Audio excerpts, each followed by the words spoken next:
Simple. Any questions, folks? You ever use a grinder? No. The question being asked, do you ever use a grinder? Now, I'm sure you all know what the lad's talking about, a small 7-inch disc with a cutting disc on it. Yeah.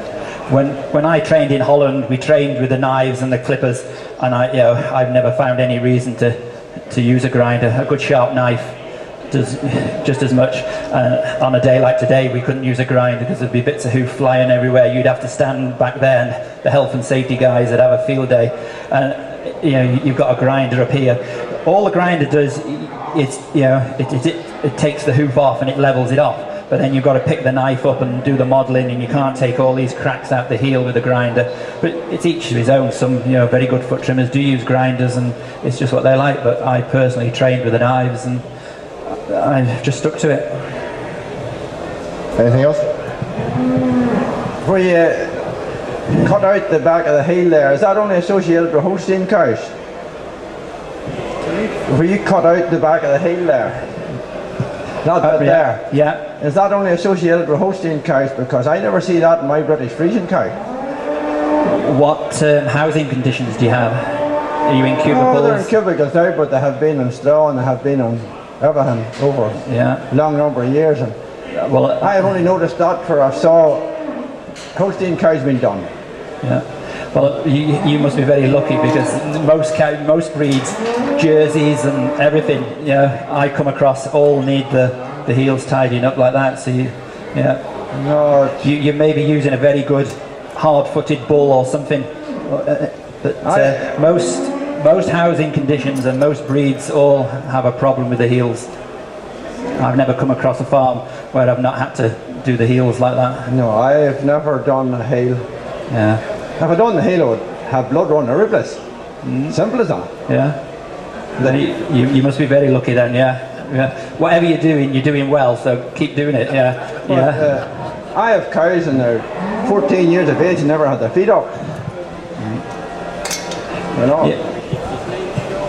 Yes, we're going to do a knife demonstration at the moment, but we really do have to comment about what this lad's saying, because this dairy industry of ours is under extreme pressure from welfare issues and other issues, and foot trimming, hoof care is vitally important. There isn't any question about that. And if you've got, it's what we're all trying to achieve, is to get cows to last longer, do another lactation, even Holstein cows. And I've got Holstein cows at home that are in their 5th, 6th, 7th, 8th lactation. Not all of them by any manner of means. I'm not suggesting that for 1 minute. But with hoof care, constant, regular hoof care, we can get long life out of them. But you're very lucky if you've got a herd of cows that you can get that kind of lifetime lactations out of them. Do you use a foot bath? No. That's the other thing we never spoke about. How often would you put cows through a foot bath, and what would you put in it, Alan?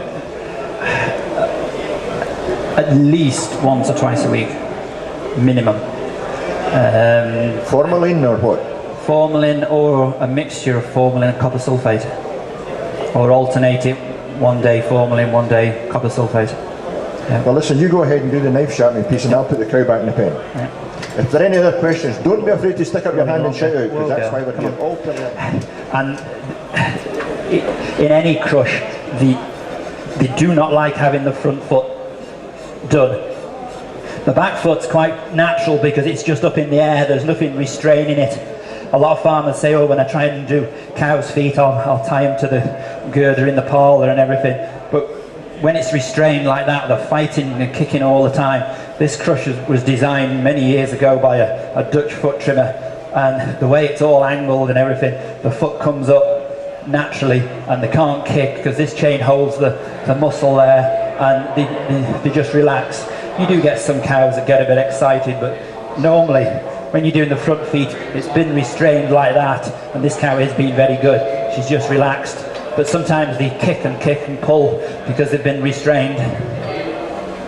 Interesting, you should talk about the crush, because this is what you call, I'm not promoting it by any manner of means, but this is what's called a Wopa Box. And as you travel around this show today, you will see an enormous selection of crushes up in that building. I never seen anything quite like it yesterday when we were putting them in.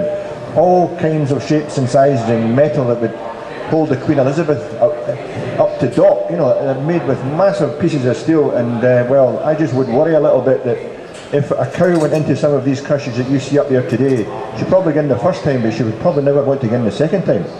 With this so simply designed Wopa Box, I mean, this cow would come back here in half an hour and walk straight back in there again. It's so simple for her. And easily operated by one man. Go on, go. In you go.